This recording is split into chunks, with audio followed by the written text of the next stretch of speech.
त्याग। अनुपमा जी के दो बेटे और एक बेटी थी। अनुपमा के पति एक मामूली सी नौकरी करते थे। बड़े बेटे की शादी को 7 साल हो गए थे। उसकी पत्नी जया और एक बेटी थी। बड़ा बेटा एक छोटी सी दुकान चलाता था। बेटी की शादी को 2 साल और छोटे बेटे विनय की शादी को भी 2 साल हो चुके थे। उनकी पत्नी सोनम और 1 साल का बेटा चिंटू था। विनय प्राइवेट जॉब करता था। उसकी मंथली इनकम लाखों की थी। आज चिंटू का बर्थडे था। सोनम ने काफ़ी सारे लोगों को निमंत्रण दे दिया था। बहुत सारे मेहमानों के आने के कारण घर में जगह की कमी हो रही थी।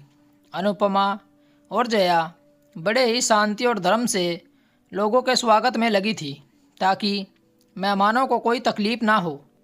बार बार आवाज़ देने पर भी सोनम नहीं आई तो विनय ने चिंटू को अपनी गोद में लेकर केक कटिंग कर लिया। सोनम की गैरहाजिरी हरकत उसकी ननंद कोमल को नागवार गुजर रही थी।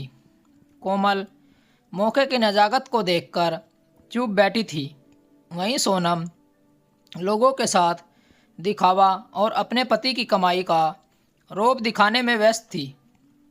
बार बार विनय उसे कटिंग के लिए आवाज़ दे रहा था पर वह उसको अनसुना कर अपनी ही दुनिया में व्यस्त थी।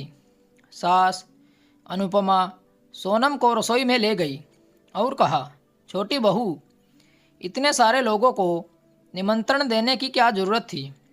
इनमें से आधों को तो हम जानते भी नहीं।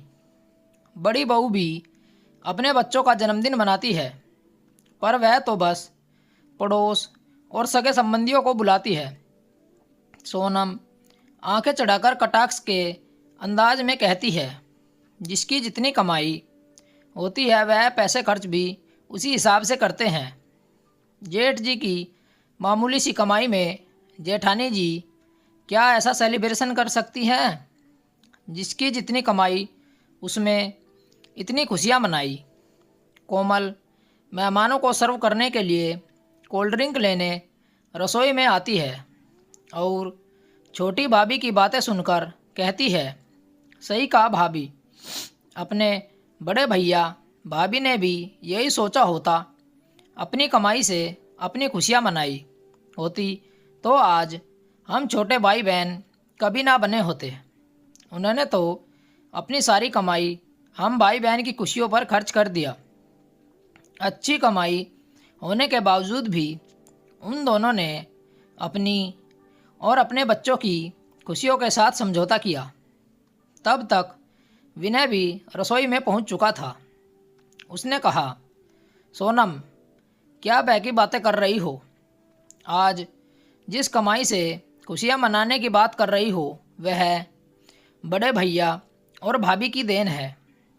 बाबूजी की कमाई से हम लोगों की उच्च शिक्षा नामुमकिन थी। भैया ने अपनी कमाई से हमें इस काबिल बनाया।